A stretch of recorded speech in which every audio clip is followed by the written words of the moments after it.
Hey everyone, welcome to Let's Be Real. It's a Friday night, so we're ready to get rowdy here. I am Nayan, your host for today's episode. I'm joined here by James, all the way in Brisbane. And on today's episode, it's a short one, but a big segment. So today we'll be covering a box office roundup, the live-action Lilo and Stitch, the dramas with the MCU Blade, and, like I said, the new segment is tier list, and this one is Pixar films.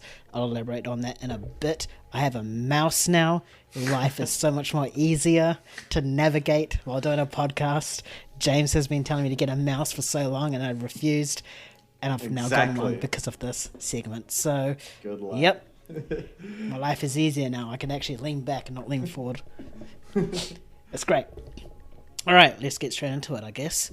Box office, absolute huge news, just obviously for Inside Out, but then also the projections for Deadpool and Wolverine, and we'll get to Deadpool and Wolverine first, but the main one here is Inside Out. Everyone's been saying the cinemas is dead, well, fuck you cunts that said that, because cinema is back. They are back. Inside Out. Yeah, no. So the budget for this film was $200 million. In its opening weekend, it grossed $155 million domestically and $295 million worldwide. And for that weekend, it was the highest animated opening ever and the biggest opening of 2024 so far, and releasing 60% of international markets. Now, to date, it's already made $430 million, and that's within 6 days. For Tuesday, which was a couple of days ago for us, was the fifth highest non-opening Tuesday with 29.1 million. James will get into the Wednesday numbers, I'm sure, because I didn't record that. Yeah. So James, this is a mammoth. $430 million with a budget $200 million, and it's already 6 days in. Yeah. What are your thoughts on this juggernaut already? Oh man, no one predicted this. There's no one that predicted the heights that this could have gone. Some people were on the upper echelon of the predictions around that 120 mark. We saw tracking come in a few days after we did the blockbuster bets, which I revealed, tracking and then my prediction.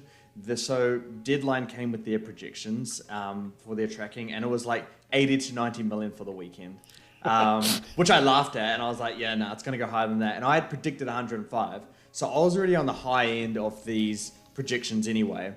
But yeah, 155 million for the weekend. Yeah, no one saw that coming. This was a mammoth. I knew it was going to be huge after we saw the Thursday preview numbers. It was just really high, and obviously we saw what came that weekend onwards.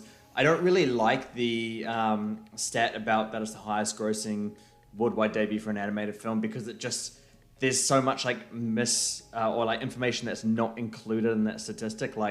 This didn't even release in all the countries yet.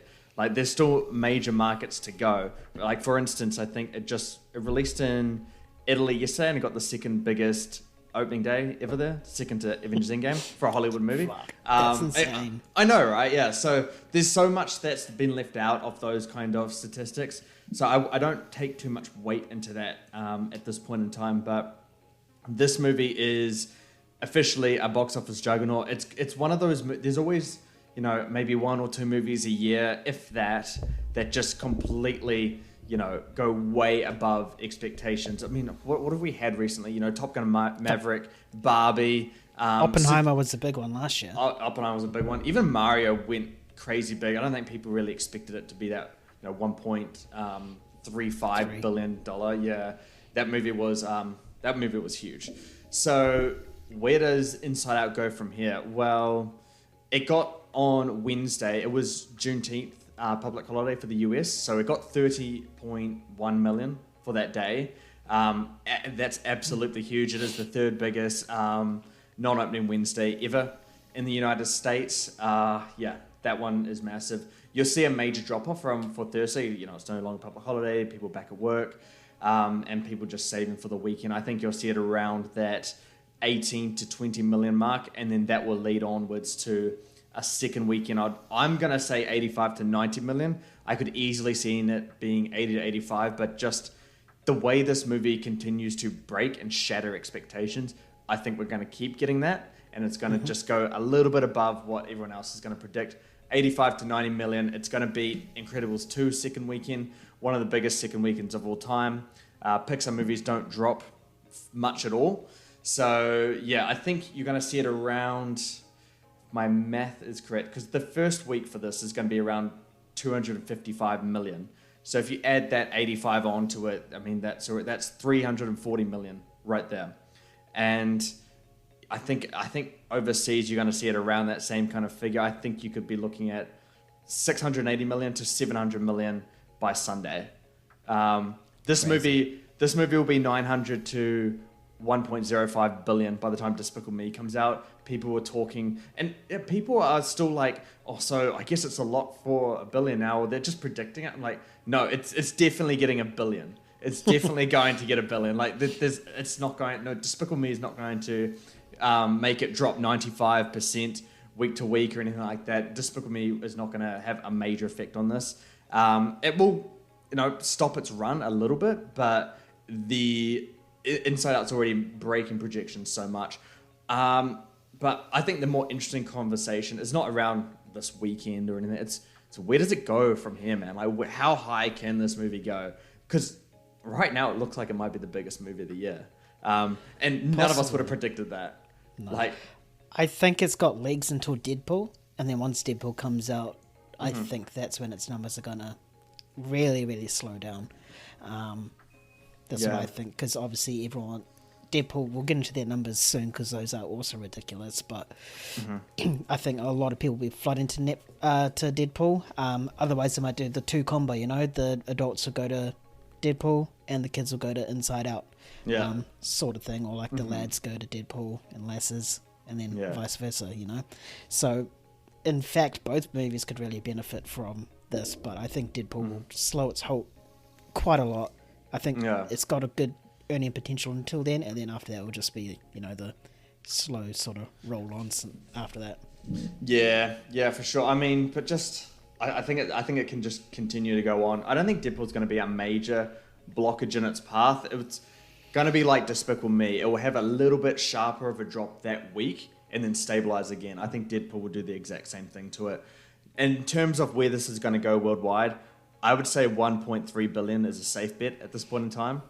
If at the end of the second weekend it's already halfway there, like it's clear it's going to make that. We're still markets to go. I think China, I don't know if China's this weekend or the weekend after, but Japan's in August.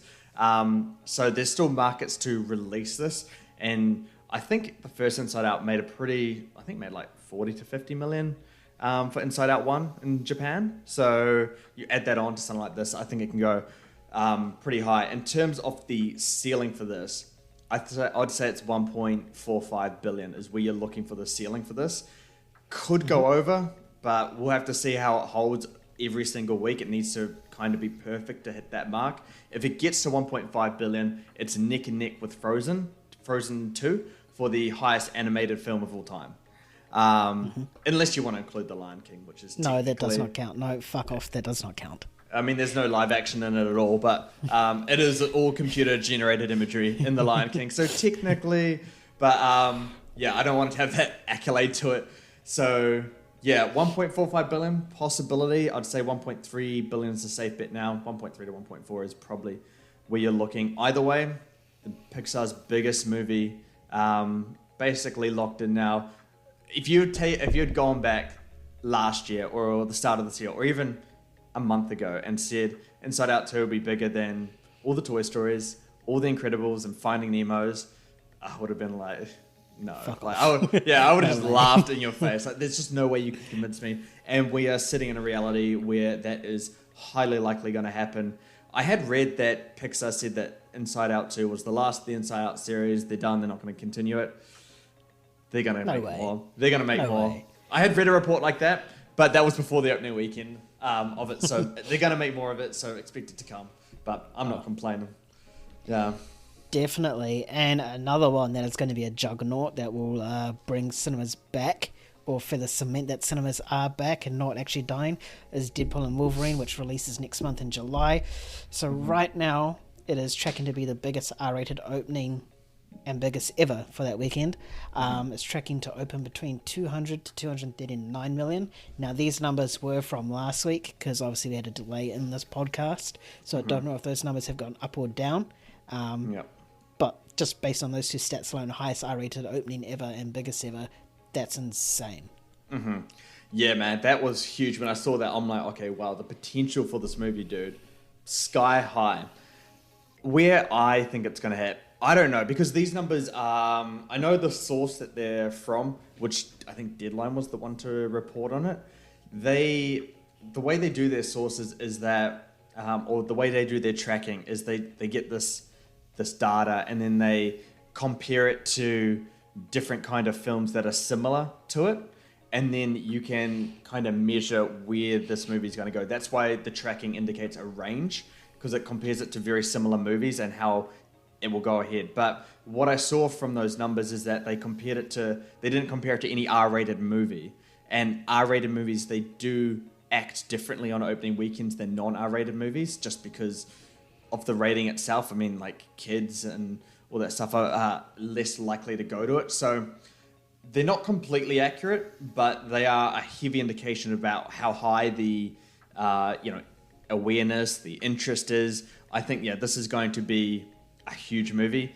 I'm not going to say it's going to make 239 million. There's no way I'd go close to that higher figure off that the tracking numbers that you just said, because now if it does do that, it's the 5th highest grossing opening weekend of all time, which seems like quite far-fetched at this time. I need to see more data. Disney really needs to ramp up their marketing for it, because I'm just not seeing it around, and so I think they can do a lot more. Where I think it goes, though, it's basically what I've been saying for the last month or 2 months of how big this movie is going to go. And you're like, oh no, it's 160 million. Like, you're really lowballing it because of the R rating. And I'm like, nah, dude, I feel like this movie is going to go to around that 200 mark. I think I said to you last time on Blockbuster Bets, what did I say? 195 million, around that figure. Mm-hmm. Yeah, I would bump that out to about 200 to 205. I still think my prediction of above Age of Ultron, before the first Avengers, I think that's a safe bet. But again, these numbers are going to change dramatically over the next month as we ramp up to release. That's kind of where the big pre-sales are going to start coming in, especially as Disney start ramping up the marketing for this movie. So for sure. And its marketing is already like going, it feels like as if it's already in full force already. Mm-hmm. And if they haven't even fully started, then goddamn. I haven't felt today. I don't know, maybe it's just I need to leave the house more, but hopefully and then Zed must be doing something over there. Yeah. Deadpool billboard right up there. There's like people walking around in Deadpool costumes and Wolverine. They're having fights. It's real gnarly over here, down here, eh? Oh, that's where I need to be. But no, I think Deadpool is going to be huge. Do you think, though, because we already know that the highest grossing R-rated film is Joker with, I think, 1 point something or just 1 billion. Do you think it could beat it? Oh, man, I'm not ready to give it that yet, just because I don't know how the overseas market's going to deal with this. Like, if it gets to 200 million, we'll say it opens up at 200 million in North America, I would say that it drops pretty heavy. I think the R rating doesn't allow it to hold so well. That, like, the R rating plus the MCU, they have big drops anyway. So I would say, 200 million opening, you're looking safe to make 500 to 600 million domestically.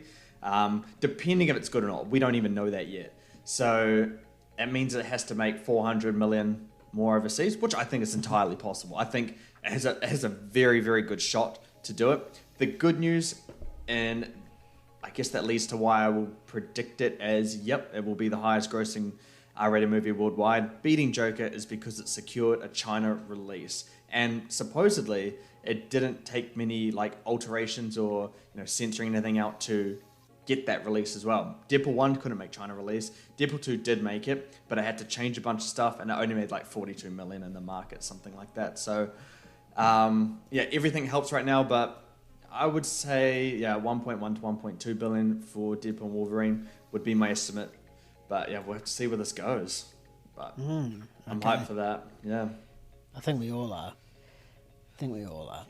All right. Now, something that no one is hyped for because it's a good animated film and Disney is hell-bent on making live-action films because they're idiots, is a live-action Lilo and Stitch. This has been in the works for what feels like forever. apparently it is live action, and it's pulling a whole Moana 2, and it's releasing this year. And we've seen fuck all about it. Like, we haven't seen any backstage stuff. We haven't even heard anything about any directors or cast or even concept arts or Stitch himself. And it's releasing this year. Okay, cool. Apparently production wrapped earlier this year. It's going to come out on Disney Plus, so it's not going to be theatrical. That's probably why it's coming out this year. Mm-hmm. It is directed by Dean Fleischer Camp, who also directed Marcel the Shell with Shoes On. And there is a lot of reasons why this film couldn't get off the ground. So originally it was supposed to come out in 2018. There's been multiple delays in this. So there was a delay in 2018. Obviously COVID hit in 2019, and that took it out for another couple years. There was another delay in 2022, and then you add in the SAG-AFTRA strikes as well. There's multiple casting issues as well. Originally, Kahu Mikado, I think that's how you say his name, was set to portray David, which is Nani's love interest in the animated film. But after his use of racial slurs was uncovered on social media, he was dropped and the role was recast. So, yeah, there's obviously behind-the-scenes stuff that is causing issues with this film. But its production has ended, and it's coming out this year, Disney Plus. Haven't seen anything. James, what are your thoughts on this? Okay, well, I love Lilo and Stitch as much as the next person. Me too. It's such a childhood throwback for me, so yeah, I will revisit that animated movie any day. I just love it. But I have no anticipation for this at all. I really couldn't be less on board or have any care for it at all. Sure, the director directed Marcel the Shell with Shoes On. That gives me some hope, and it gives me, I guess, a little bit of assurance that it might actually be good. But the reason why I'm not into it is because it's a straight-to-streaming movie, which, in my opinion, is the new, like, straight-to-DVD. Remember all those, like, movies that the studio didn't really have faith in? They didn't think it was going to be successful, so just straight-to-DVD. Straight-to-DVD. And they're all bad. So if the studio's not going to have faith in its own movie, then I'm not going to have faith in it, nor am I going to care for it. So it just reminds me of, you know, that Wendy and Peter Pan movie that released on Disney Plus, or that Percy Jackson movie that released on Disney Plus. It's going to be one of those movies where it gets dropped and a week later, no one's talking about it, no one cares for it, and barely anyone's seen it. I think that's exactly what's going to happen with this, which is sad to say because it's an IP that I like. Same with the Peter Pan one. And I like the director. I hope the movie's actually good for his sake. It means that, you know, he can start getting more stuff, particularly in the animation space, which I would like. I think what he showed with Marcel the Shell with Shoes On is something of great potential. So yeah, hopefully it does. But, you know, alongside the straight-to-streaming side of it, the production how and Disney's track record with live-action remakes, yeah, this isn't going to be good. I don't think. I have no faith in this unless the director Dean Fleischer can pull off the impossible. But yeah, I think we've had this conversation before about Lilo and Stitch, but I think you're a big fan of it. So are you excited for it? Are you going to watch it? I am a big fan of it. I really, really do like the film, the animated film. I've watched all the films. I watched every episode of the TV series. I played the game, and not just once, multiple times as well. I remember myself. I'm pretty sure it's in my car actually, in the boot of my car. Why is it in your car? The back of my car, you can describe it as Bermuda Triangle. You know, stuff gets chucked back there, and it's just lost Nayan's forever. life. Any sentimental piece of his life is just in that boot. Yeah, and it's like in the old school like CD-RAM stuff that you chuck in your little PC, you know. Kids back then PCs, what you do is you click a button and a little rack thing comes up and you can put your CDs in. That's how old I am. Cool. Just expose that. But yeah, I love Lilo and Stitch. I went as far as being so obsessed that I could do the Stitch accent. Don't know if I can do it now. I'm not going to try, so sorry guys. But yeah, I am sort of bummed that this has a lot of issues, you know, because when it was first announced, you had the whole controversy around the live action stuff at that time. You know, you had The Jungle Book, which was a hit, and you also had Beauty and the Beast, Cinderella, Lion King as well. And I was actually sort of excited to see Lilo and Stitch in live action because it's probably one of my favorite Disney films. Not my favorite, but one of my favorites. But after hearing all of this and having it released on Disney Plus, like, if anything released on Disney Plus, you touched upon it before, you know, it's doomed. You know it's not going to be good. I'll watch it. I'll definitely watch it because, you know, I just want to see A, it's one of my favorites, and B, I want to see how shit they turned into this like awesome IP. You know, like, what do they do? I mean, to like, make it so bad. I'm kind of scared to see what Stitch looks like live action. I just don't know how you make him look cute and lovable like he is in the animated version. He's just going to be terrifying, I think. Like, I don't know. If they're committed to doing it live action, he cannot look cute. Yeah, nah. Because he was made to be like a destructive machine or something like that, right? Yeah, he was. Yep. Yeah, so he has to kind of look terrifying or look like a destructive machine, as well as the lovable cute side. Cuteness as well. Yeah. Yeah, it'll be interesting. See, the fact that we haven't seen anything about this, no behind the scenes, no concept footage, no actual, like, this is what Stitch looks like and this is what the costume looks like for Lilo, is just bizarre. And apparently production has wrapped earlier this year. And we're in June. There's 6 months for this film to drop. Is Lilo like Hawaiian? Is the family Hawaiian? Yeah. What it's about set in Hawaii?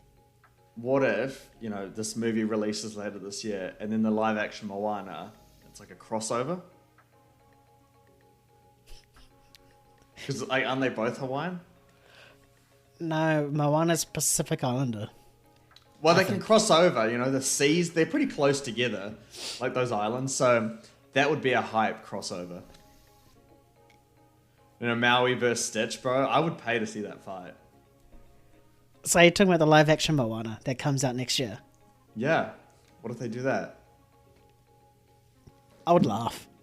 That's a big brain idea. I'm going for it, dude.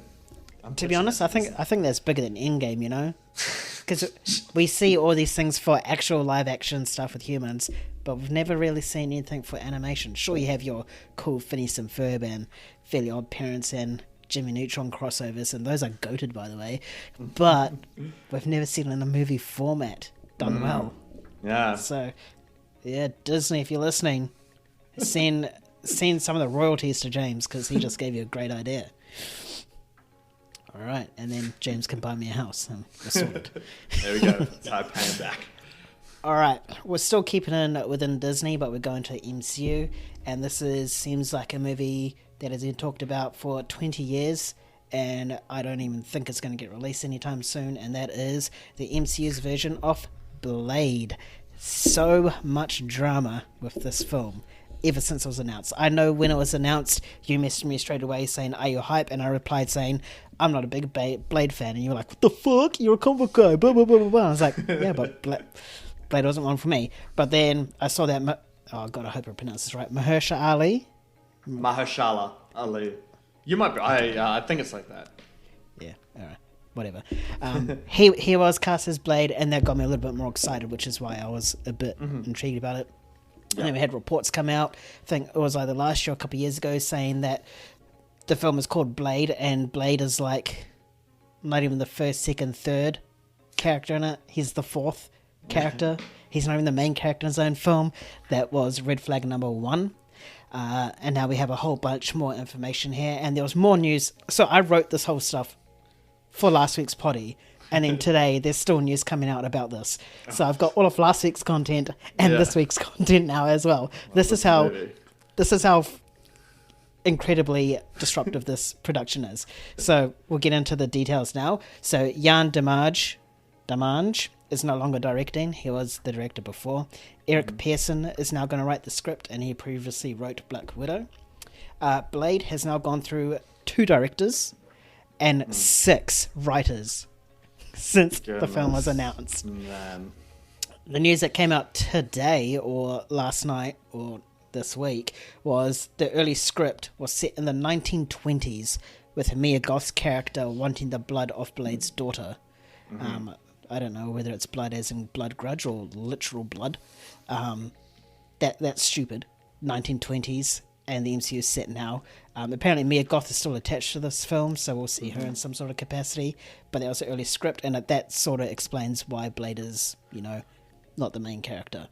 Now, this new take is going to be set in the present day, and the MCU is planning on finishing the script first, and then they're going to send out to directors to see who will pick it up and get on board with this project, which is If you're a director, I wouldn't touch this film if I were you, unless you want to end your career.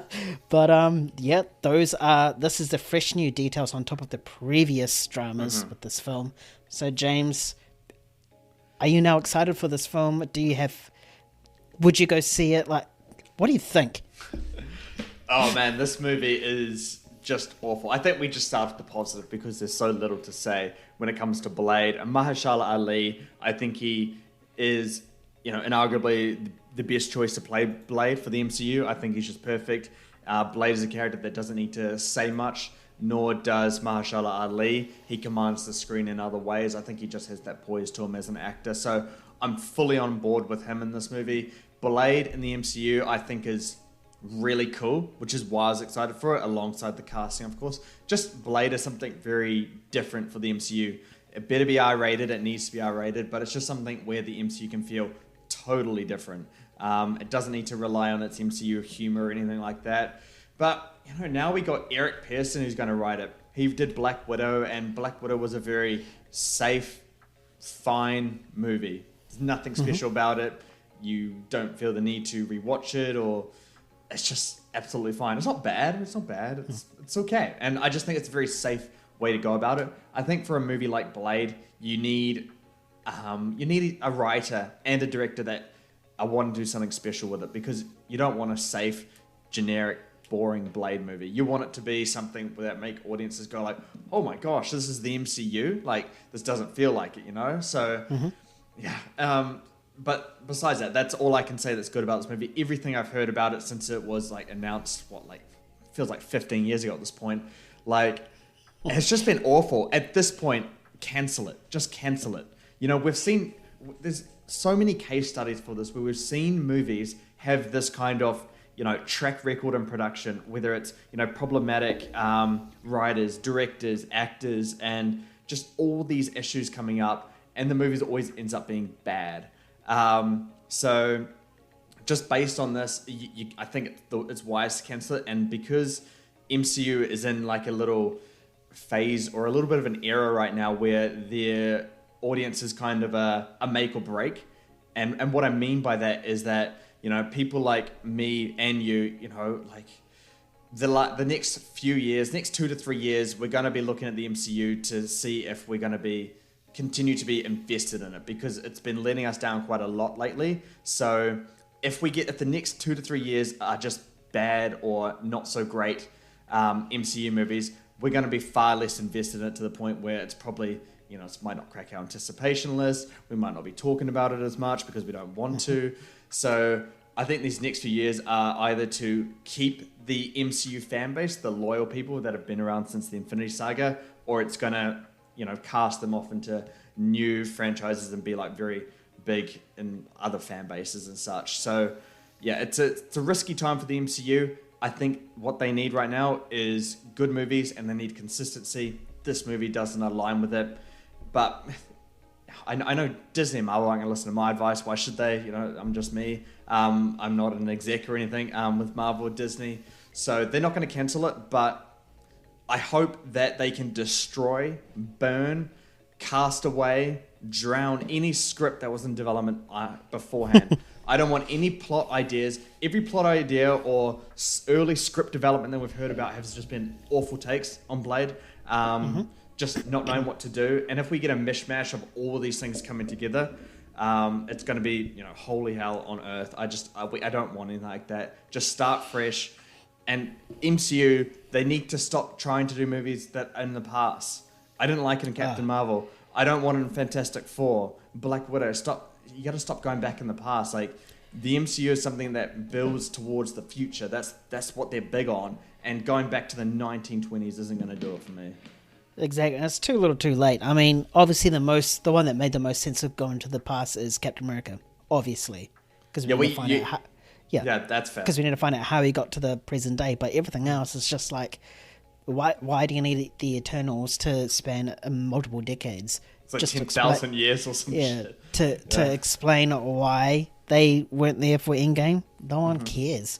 I mean, there's a hand and a whole celestial that's still stuck in the atmosphere that is yet to be addressed, and I'm fully convinced it is never going to be addressed in the MCU because they realize that they caked it right there. And then you're right with Black Widow. It would have benefited if it came up before Endgame, before we found out that she died. But the fact that we knew her character's fate and then she gets a solo movie is just like, it's stupid. It is stupid. They should have just made it whatever Florence Pugh's character is, just made it the origin story of her. Yeah, and going on like a revenge path or something like that, following his sister's death. Yeah. But it's so stupid. And yeah, you're completely right. MCU needs to ditch this whole period piece film. That's what it is at the end of the day, right? You know, the fact that the Fantastic Four is set in the 60s or 70s, why? Why? We know that they are going to be big, and they are a big family for Marvel, and they're a big family for the MCU going forward. Like, and if you use the excuse of, they're just variants, why would you have a solo film based on variants, not the actual characters? It is, goodness gracious. I don't know, man. Yeah. See, DC got a lot of flack, but at least they committed. Like, they knew they were making shit films, but they committed. But with MCU, like, you hear no one shitting on them, yet they're making horrendous fucking decisions and stuff like that, and questionable choices as well, and no one even bats an eye because they had like a decade of good films. Yeah, man. Like, the next 3 years, right up to, say, 2027, by the end of 2027, these might be the most crucial years in MCU history. It's the biggest franchise in the world. What they did with the Infinity Saga is why I'm kind of kind to them now. If another franchise had given me this much, bad movies that I didn't care for in a row, I would be out of it. I guess emotionally. But what they did with the Infinity Saga was so great. But the next few years are absolutely crucial for keeping the majority of their fan base a fan. If we get, and I don't know how all the stuff leading up to Secret Wars is going to work. Blade, I have no faith for. I think it's still meant to come out next year. It's still slated for. That's obviously going. How? I don't know. Just push it to 2030. Just start fresh if you're going to do it. I mean, if we have to say goodbye to Marshall Ali as the potential Blade, then so be it. I want it to be a complete fresh thing in the next saga. Just get rid of it. 100%. Play the safe game for this. Yeah. Play the safe game, which I think Marvel are now taking good steps into, reducing their content. Having more focus on their scripts and stuff like that. Yeah. But we can just wait and see, I guess, We'll have to wait and see. Sorry, I am trying to do something so James can see my screen, because our next segment is our Pixar list, but for some stupid reason, it's not wanting to work. But that's fine. I will explain it while I try to figure it out. So this is obviously our Pixar list, tier list. Those of you that are familiar with this or this sort of concept, it is essentially an S tier list. A lot of Twitch users use this, and a lot of other sites use it as well. So usually I would rename the S to A's, but in this case I didn't have enough time and I was too lazy to. So that's my excuse. So pretty much I'll explain it here. Unfortunately, we can't figure out how to do it live yet. So what I'm going to do is I'm going to say 5 films. I will screenshot it so James will have the picture up for you guys to see. And then that's also a good opportunity for James to comment on the five films that are on this tier list. So in the tiers, you got S tier, that is obviously the very, very top. It's the God tier, so to speak. And then A is the next tier below, which is still very, very good. So think of it as like 9 to 10 for S tier. A is like 7 to 8. B is okay, 7 to 8, which is, so that's like 6 to 7, 5 to 6. C is, oh god, it's okay to watch, and then D is just why. It's just why does it exist? So I'm going in chronological order in terms of releasing. This is based on my opinion of what is the best Pixar films. Just looking at the films in front of me, I feel like there's going to be a lot of S tiers, but I have to be quite harsh and quite honest with my critiques. Yes, so that's how it's going to go. I hope I explained it well. If not, then Google an S tier rank and read it. All right, so, I got it. Let's do it. All right. Let's go. All right, let's do it. All right, first one is the film that started it all, which is Toy Story. All right, let's be real. If it wasn't for Toy Story, we wouldn't have anything. There wouldn't be a Pixar. They revolutionized animation. I think that's an easy S tier for me. Whoa. Easy S tier, you know. Not only is it a great film, but it also pioneered animated films for the future. Bug's Life, easy S tier, like, easily. No. Don't do it. You're waiting for my reaction. I know.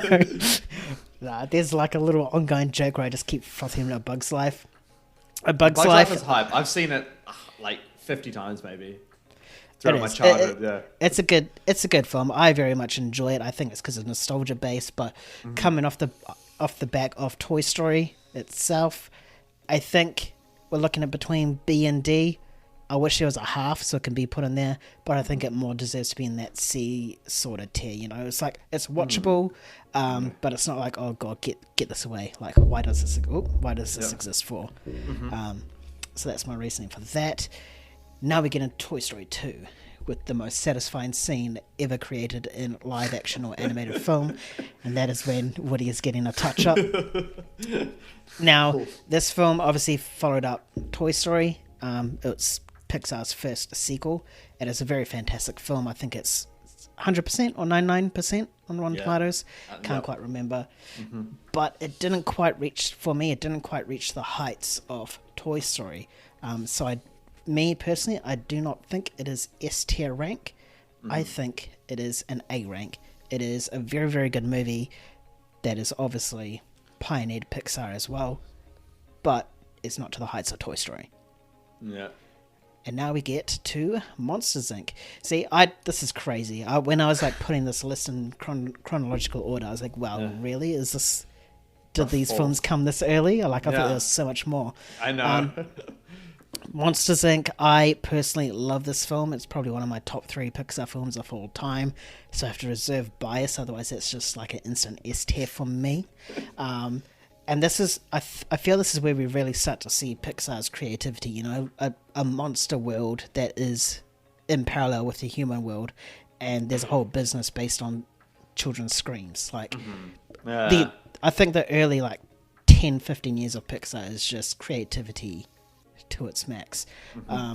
For me, I think this is A tier. I mean, it shows a great friendship and relationship between Mike and Sully, who's the two main characters, and also serve a great and fantastic story as well, with a great score and everything else like that, and animation. What's that? That's 1, 2, 3, 4.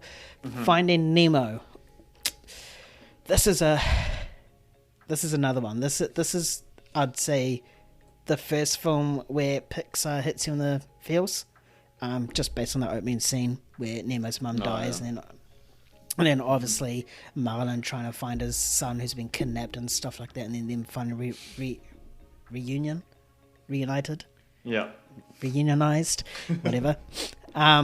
So that is a very good film and emotional moment. So for me, I personally think this is an S tier type film. I feel this film further showed Pixar's animation game, just mainly based because the entire film was underwater, and yeah. So James, what are your thoughts on this list so far? I think you absolutely nailed it. I'm really impressed with your ability to be as objective as possible about this one, because I know how much you love Monsters, Inc., but I still stick to the opinion that it is not top tier Pixar. It's right below second tier, as you put it here, which I think is great. In terms of Toy Story 1, I wouldn't mind it being relegated to A level. I think when you consider the legacy of what Toy Story is and what it did for animation and Pixar, the studio, it deserves to be S, but based on the film's quality alone, I would probably put that in the A one. Finding Nemo is the one where they kind of broke through with some kind of genius, which is where you've put it S tier. I think that's correct so far, but otherwise, I can't criticize it other than those little nitpicks that I just mentioned. So you're on a good pace so far, but we'll see where you go with this. We'll see where you go. You know, it's all downhill from here, as they say. We'll see. We'll see. Yeah, my main reason for Toy Story being an S tier is the fact that it is a good film, and also the fact that what it's done for not just Pixar itself, but the industry. So I took that into consideration when I chucked up an S. Fair. I'll give you All right, give that to you. Another one where I have to absolutely be non-biased, and that's The Incredibles, which is probably my favorite film for Pixar. Superheroes. How can you hate it? This is another one. This is the first film where humans have taken the main stage, have been the main characters in a Pixar film. We obviously had Andy, but he wasn't really a main character, and we've saw them not really capitalize on the superhero genre or superhero market. This was just at the tail end. I think Spider-Man and X-Men were really, really relevant back then. It released in 2004. So I think it's either A or B. I don't know where I want to put it. My personal feelings want to put it in A, but I want to put it in B. Nah, it's A. I think it's A. I think it's an A. Okay. All right. And now we have Cars. You know, Pixar has done toys. Pixar have done bugs. They've done monsters, fish, humans, and now they're going to animated talking cars. Yeah, this is Pixar. This film spawned Pixar's first. Yep. Nope, I lied. I won't finish that sentence. But second trilogy. You know, unfortunately, the quality of those films dropped. But we had massively. We have so many memes from Cars. You know, from Lightning McQueen's Ka-Chow to. I forgot the green guy. The green. Chick Hicks, man. Chick Piston Hicks, Cup yeah. winner. Piston, the lad. I think this film is a B. It's enjoyable to watch. You can watch it multiple times, and it's a semi-decent film. It's not like an A-tier film, but you can still watch it without being like, oh god, this is a drag to get through. So that's what I think. 1, 2, go. And now we have Ratatouille, James's film that he loves so much. When we went to Italy and Europe, that's all he talked about. And he was like, oh, what if Freemy's making our food and pass right now? And we just had to tell him to shut the hell up because no way a rat is back there in the kitchen. Hey, to be fair, I could be wrong. I could be wrong. Exactly. But it's peak creativity from Pixar. A rat that can cook. Exactly. And that's why I think it's an A tier. It's a good movie, but the creativity in it and the thought of someone in Pixar thinking, let's base the movie on a rat that can cook. How do you even come up with this? It is so ingenious and innovative.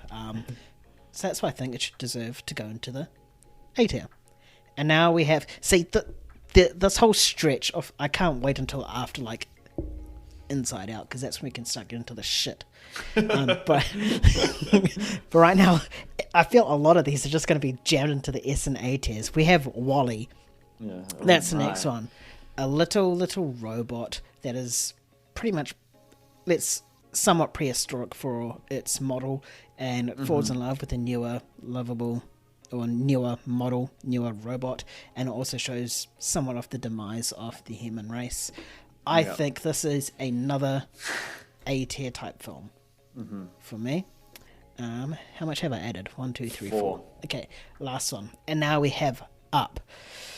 This is another one of my favorites. I'm pretty sure it's in the top 5 somewhere, for sure. This is probably Pixar's most emotional film to date. You know, you had that whole opening montage with Carl and his wife, Ellie. You know, obviously that whole montage of them going through, just finding each other, going through love, and then marriage, and then death. And then we obviously see Carl throughout the film trying to fulfill his wife's last wish, which is go to some mountain or something. I haven't seen it in a long time.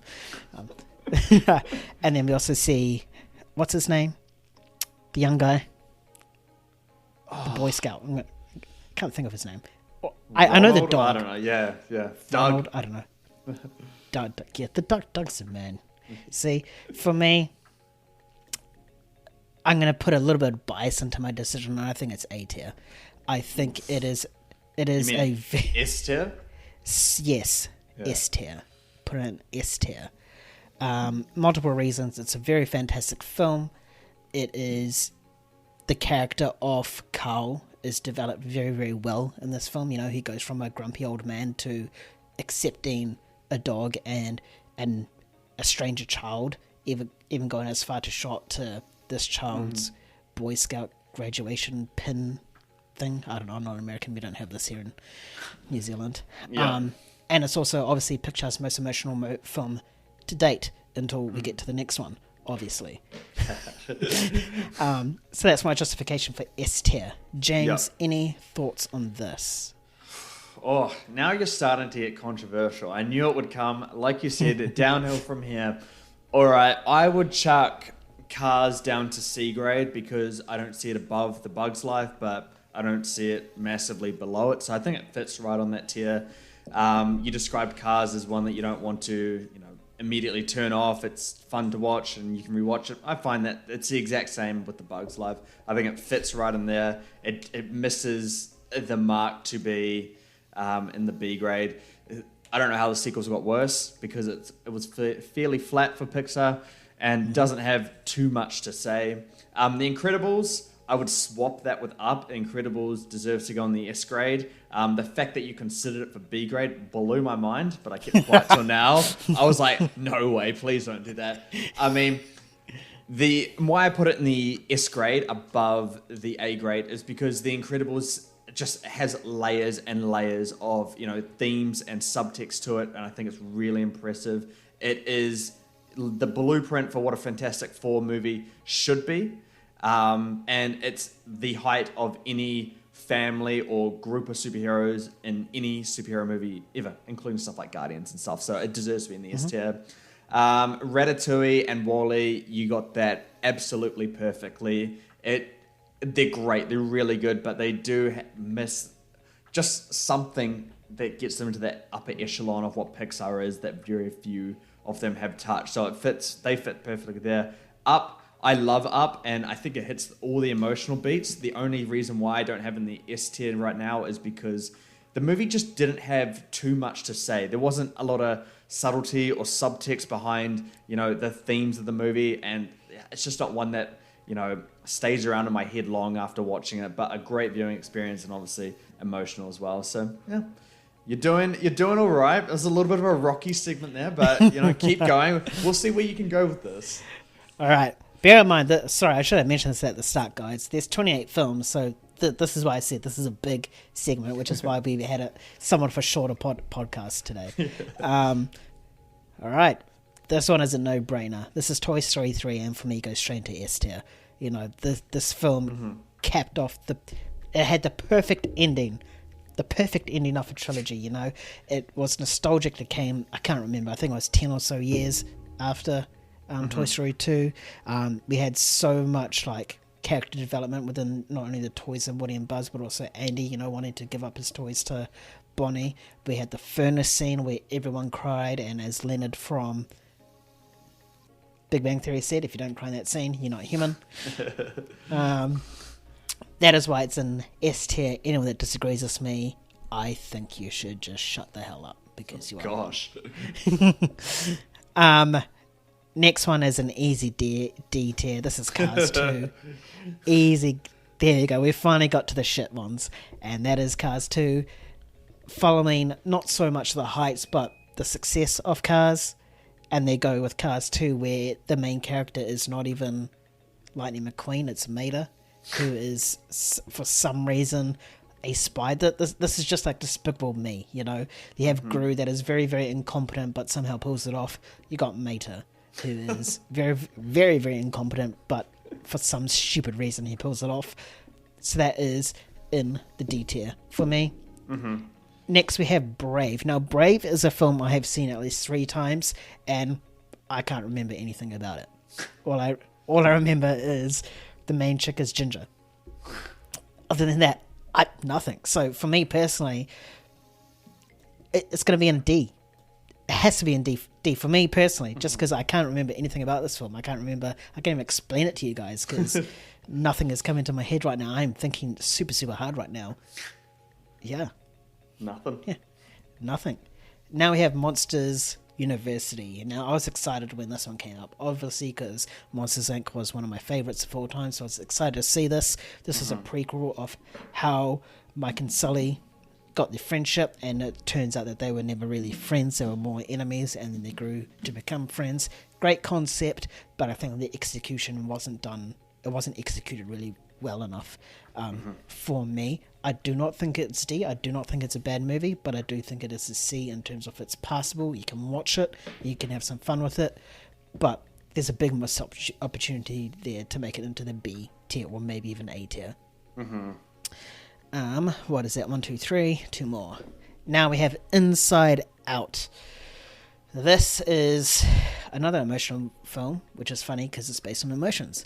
So much happened on this, and we'll get into Inside. We've already touched upon Inside Out 2, but with this one, we really saw the core emotions of a child. You know, fear, disgust, joy, anger, and sadness. And sadness was pretty much made out to be the villain in this film. And then obviously Joy came to realize that Riley, the character, needed some sadness in her life, and as well as all the other emotions as well. I think the voice cast was perfect for this. We had another emotional moment with Bing Bong, the pink elephant. Yep, another emotional one, another tearjerker right there. Where does he put it? S tier for me. I think I have to go S tier. Yeah, S tier for me. I think there's just so much going on in this film. It's a fantastic film, no doubt about it. And, you know, it captures on your emotional side. It captures a different side of Pixar's creativity in terms of emotions controlling this one character. Not just this one character. We see the emotions in multiple characters as well. Many of the parents. One more. And we have The Good Dinosaur.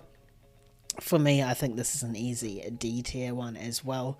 It was an interesting concept when I first saw the trailer for it. And, you know, a film about dinosaurs where they survive the meteor. But I think the execution was done absolutely poorly. The characters were pretty mid. I'm pretty sure the father died in this, and that was just non-emotional at all. The main dinosaur was annoying. I don't know if it's because of the voice actor and his scrawny little voice, or if it was poorly written. But yeah, I think it is D. I'm a big dinosaur fan. That's why Jurassic Park is one of my favorite films of all time. So anything with dinosaurs I can get on board with. But with this one, I was super excited and I was super disappointed when it came out. Yeah. All right, James, you said oof when I put Inside Out in S tier, so no doubt you disagree with that one. But what are your thoughts on this third round? Ooh, I think you had a 6 here, actually. Yeah. Did I? Yeah. All right. I'll break it down then. Toy Story 3, yeah, S tier. Probably Pixar's best movie. Absolutely deserves that top tier, without a doubt. Cars 2 and D, that's easy for me. You know, I got into F1, obviously learned who Lewis Hamilton was, liked him, but Lewis Hamilton and F1 cannot save Cars 2 from being an absolute joke of a movie. Confession time, I haven't seen Brave, can't comment. I'm fine with it being in D. I would question if it was an S, but I can't really make any judgment there. And now looking at this, maybe Cars was right to be in B, and I would promote Bug's Life to be in B, because Monsters University is not in the same tier as A Bug's Life, but it's better than Cars 2. So I think it fits in there properly. And The Good Dinosaur, I would chuck in line with Monsters University. They're watchable. So you'll chuck it in C? Yes, I would chuck Good Dinosaur in C. And that, yeah, I think that's good. And I'll put Bug's Life in B. Just because The Good Dinosaur is easily better than Cars 2. I tried to watch Cars 2 again. I got through like half an hour. I can't watch it. It's awful. Monsters University and Good Dinosaur is something I can put on. I'll be somewhat engaged, but not as entertained as Cars or Bug's Life. So I think that's a good tier for those kind of movies there. Inside Out being S tier. Oh, it's a tough one. I can't knock you for it because it's a great film. No doubt about it. The S and A tiers, they're all great movies. I would personally have it in A tier. It's missing the magic that creates a Pixar masterpiece. It's just a point below it. Just from being that upper echelon of what Pixar is in terms of, I just can't have Inside Out and Toy Story 3 being on that same kind of tier. So yeah, I would have it an A, and it seems like A is going to have a very long list of movies, at least in my opinion. So yeah, you're doing okay. It is, and I just realised you are right. I probably should put this in A, considering my comments about Inside Out 2. So I think I actually might do this. James has persuaded me to put it into A. Very nice. So it's now an A. So you guys, the next screenshot, you'll see it in S, and you'll see it drop down into A, because unfortunately this is not live, but we'll figure the kinks out one day. All right, next one is Finding Dory, another sort of legacy. You could say a legacy film. There's quite a bit of decades in between Finding Nemo and Finding Dory. This one's obviously Dory finding her parents, where she came from and stuff like that. She went on a whole adventure. She went into like a SeaWorld type thing. Those of you that don't know what SeaWorld is, it's like an amusement park but with animals, so pretty much a water zoo with no rides. So yeah, for me, when I first watched it, I thought it was really, really good.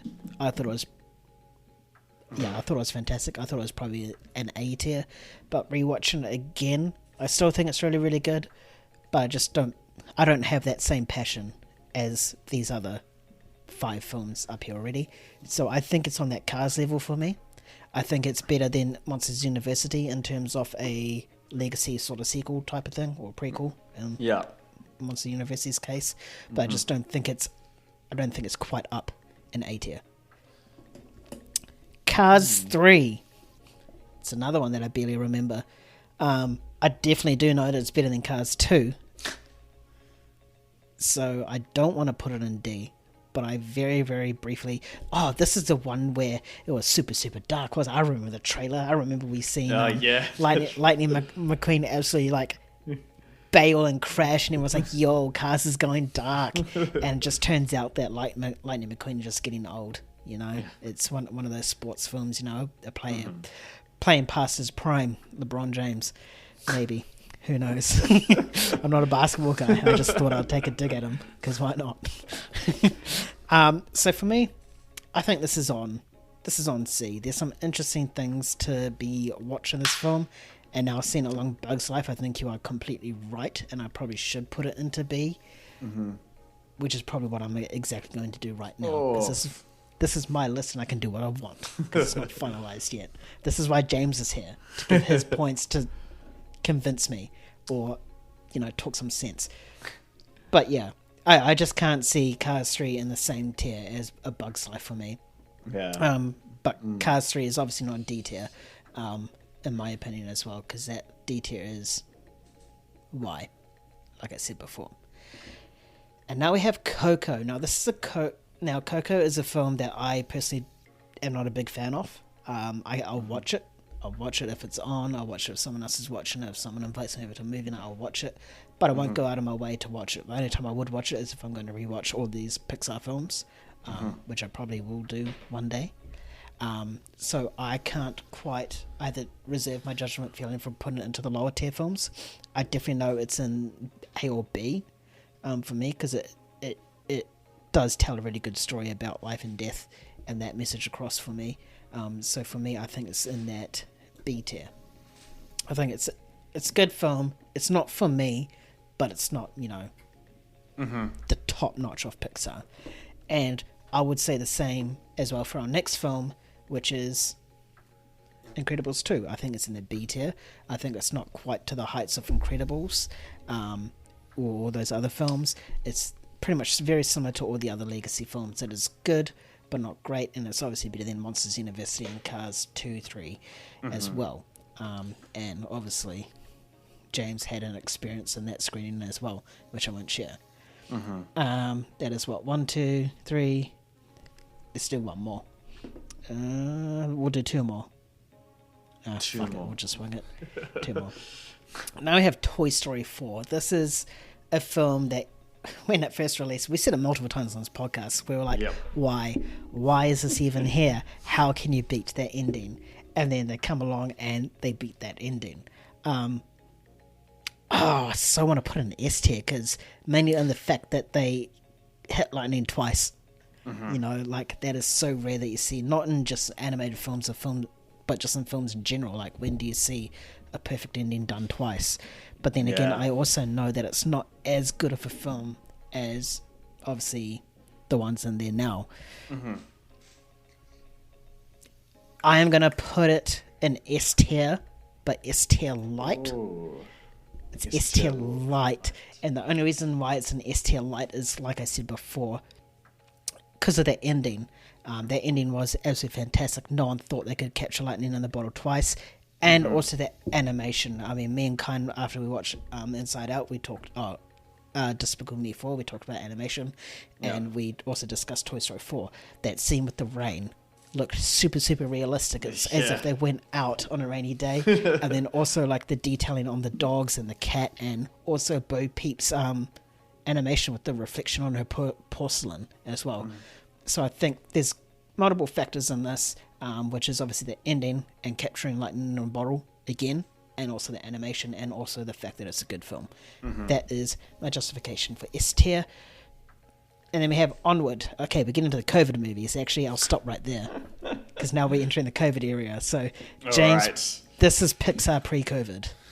Pixar pre-COVID. All right, let's see what you've added. Cars 3 in C tier. I think that's perfect. Having the first one in B, the third one in C, and the second one in D. That's perfect for them. You added Finding Dory. I think that's right. I wouldn't be mad if you put that in C tier as well. I think it's pretty weak overall, but having it in line with the first Cars movie seems appropriate for it. Coco, I would have it in A tier, but if you were to rank all the A tier movies, it would be on the lower end of those A tier movies. I just think Coco outmatches all those movies pretty easily. It's not one that personally hits for me, but if I look at it in terms of a film, I think it's really well done. Has one of the best plot twists for an animated movie ever, so I would have it in that A tier, even if it is one of the weak ones of those. Incredibles 2, I haven't really been kind to this movie, but I think B tier's all right. Lower end of the B tier list, because I just think it's really weak, and I just watched the first one and watched the second one, and there's just a total difference of quality. And just having it not have a time jump in it, I think it didn't do favors for it. Toy Story 4, I would have it in A tier, but I wouldn't be against that, because Toy Story 3 obviously stands above all the Toy Stories, and Toy Story 1, 2, and 4 are all perfectly in line in terms of quality, with 1, 4, 2 being the quality order, in my opinion. But hey, if this was my way, dude, I would be much more stricter. I would probably only have Finding Nemo and Toy Story 3 being the only S tier ones right now. So, yeah, I can't knock you for those ones. It's shaping up to be well. It's shaping up to be well. I like it so far. All right, and now we enter COVID era, and we enter Onward, which is a film with Tom Holland and Chris Pratt in it. Now, this is the film that came out just as world went into lockdown, right? Like, we managed to see it, and then pretty much the next day, boom, country's locked down. No one can go see it anymore. I've only seen it that once, and I remember jack all about it. All I can remember is that Tom Holland was annoying, and Chris Pratt was even more annoying. So for me, I have to give it into D tier. I have to watch it again to see if it will change, but based on what I saw, I wasn't that impressed with it. What Tom Holland's character was like, obsessed with D&D or something similar off that. Well, I don't know. I can't even remember. He has magic somehow. I don't know whether it was from his dad or mum, and then they go on an adventure. I don't know. That's all I know about this film. So yeah, and now we enter Soul, which is it's a wow movie. It is a movie that no one really thought an animated studio or a kids movie could really go. You know, exploring that realm of life and death, and actually showing that death as well on screen. Yeah. I know you took a lot away from this film, and when I first watched it, I thought it was fantastic as well, and I thought the score was perfect as well. So for me, I'm going to chuck it in A tier. And then we get to Luca. I'm just going to run through all these movies. There's like 4 left, and then we can get your thoughts. All right. So just remember, from onwards. Hey. Then we have Luca.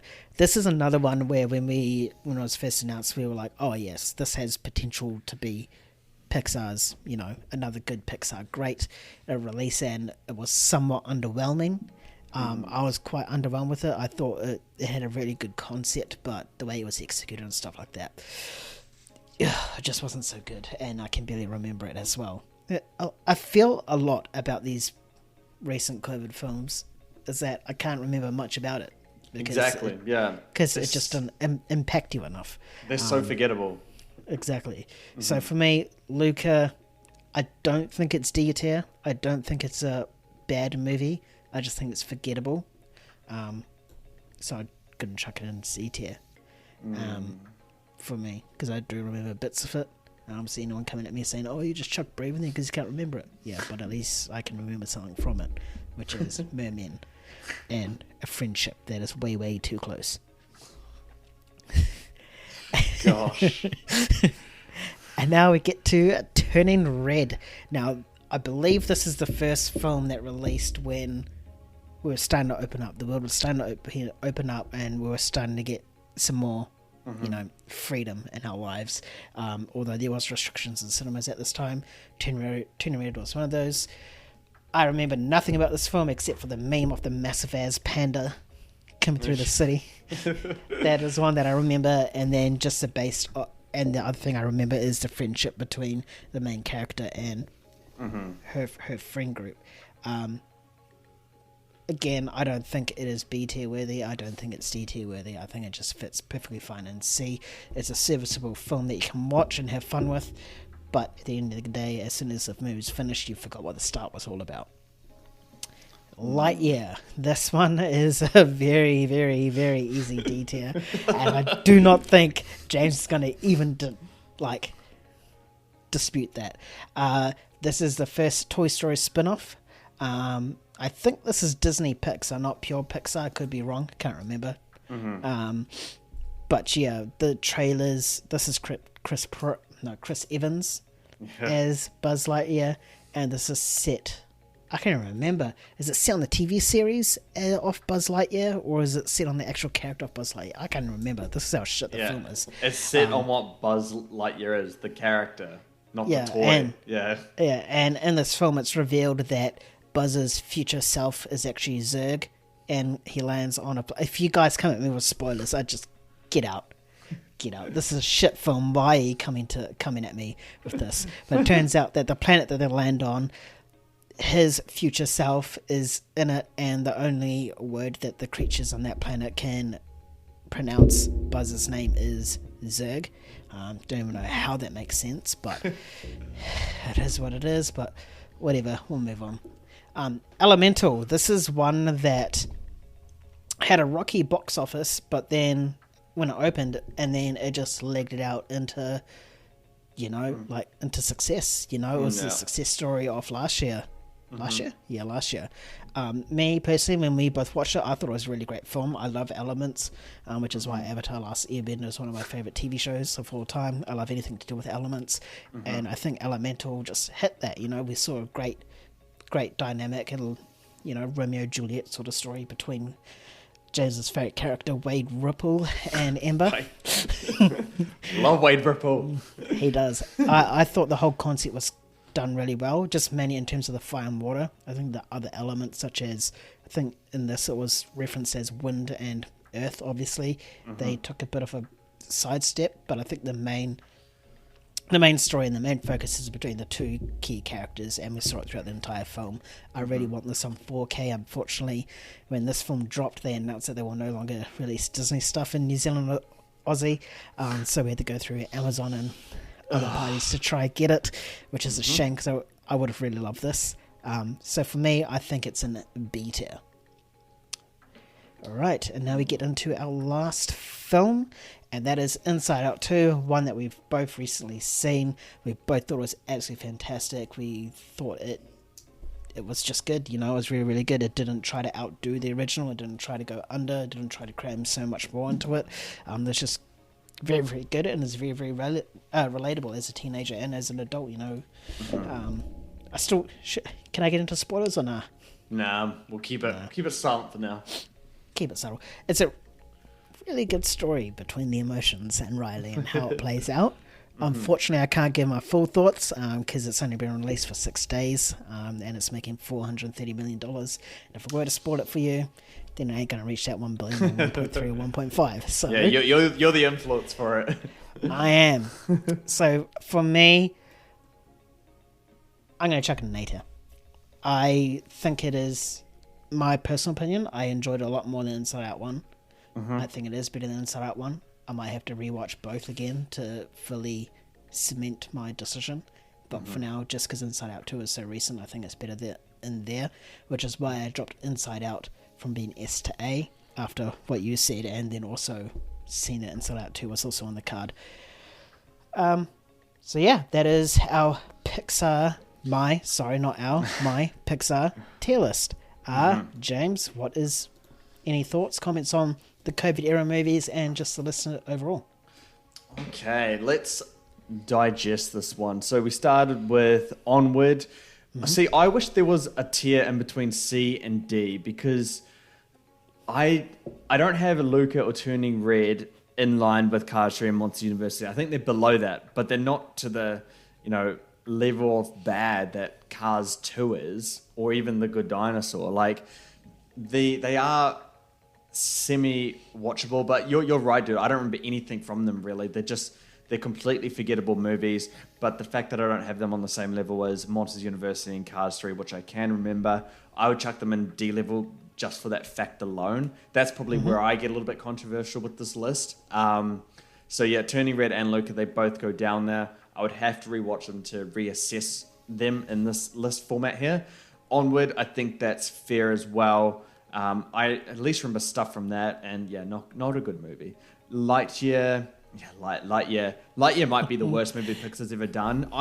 You know how much I hated the idea of Lightyear when it came out. I was fuming whenever it was brought up in conversations with us and Kyan. I would just be fuming. I hated it, and I'm glad that it sucked because it didn't deserve to be around. Anyway, so yeah, easy D tier for that one. What else did you have in here? Soul.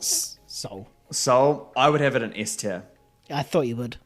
Yeah, I would have it an S tier. The only S tiers for me would be Finding Nemo, Toy Story 3, and Soul. I would have Soul first or second best Pixar movie of all time. I would probably go first movie. I would say it's the best movie just because, sure, kids can watch it, man, but this applies to, this applies to adults more than anyone else. This movie hit me so hard. What it says about life, the meaning of life, living with purpose, and just enjoying life for what it is. I think it's probably the most profound Pixar movie. Maybe not the best. I just think it has the most to say of all Pixar movie, and it hits it in well. The animation in it is flawless. Like, there's a shot of New York. It looks like a real shot of New York. So it's just crazy in what they do. But Toy Story 3 or Soul, they're top for me in terms of Pixar. Inside Out 2, I think you got it perfectly in A tier there, right alongside the first Inside Out. I still haven't quite made my mind in terms of which one I prefer. I think I got to watch them, but in my mind, because I saw Inside Out earlier this year, they're just so similar to me that I can't really differentiate between the two. And that's not a bad thing because they're both great movies. And then it comes to Elemental. Again, this is where another tier is needed, where it can fit in with Coco, because Elemental is clearly above Finding Dory, Cars, Bug's Life, and Incredibles. I would put it in A tier, but at the bottom side of A tier, I think Elemental, it's not about the elements. I think the concept is lame, it's unoriginal, and it is not creative. What is great about Elemental is, the love story and the migrant story told from, Fire's point of view. I think it's just, and it hits all the feels along the way as well. So I think it's great. It's just, not at that level. So, yeah, but it's one that I can't knock you for being in B tier either. If you could order it from left to right, then it would probably be a little bit better. But it's a good list here you got. Nothing egregious. nothing egregious, yeah. It's all serviceable. It is serviceable. There's nothing that's like 2 tiers wrong in terms of it's an A tier, it needs to go down to C tier. If any changes need to happen, it's either 1 tier up or up or below. So Yeah, I think you hit the marks here. I like this segment idea. I think I might have to borrow it sometime. Hopefully we can make it a live, watch it live. Yeah. But we'll work on to that one day, but for now, this is the way it's going to roll. We'll do screenshots and chuck it up so you guys know what it's all about. If you guys like this segment, let us know for sure. And if you have any ideas of other film franchises or even directors, actors, their filmography, just don't pick someone like Robert De Niro or Michael Caine, because I'll just have way too many to filter through. Any suggestions, head over to X or Instagram, flick us a DM and let us know, or go down in that comment section right below. If you scroll just a bit, let us know, and we will definitely do this for sure. And while you're down there, you might as well hit that like and subscribe button, because you're already there, and why not? You'll do us a lot of favors and help, and we will appreciate you for that. Other than that, that's our podcast for today. We blew through the first 3 segments, and then, like I said, this last segment was a bit of a tanky one. So all of you that stuck to listen to this S-tier list, I'm very grateful and thankful that you stuck with us. Like I said, any comments about it, let us know. We'll respond. Other than that, we'll catch you on the next one. Most likely next week, where James is the host, and who knows what this boy's going to cook up. I love my segments. He does. That's us. We're Movie Gains. We will catch you later. Peace.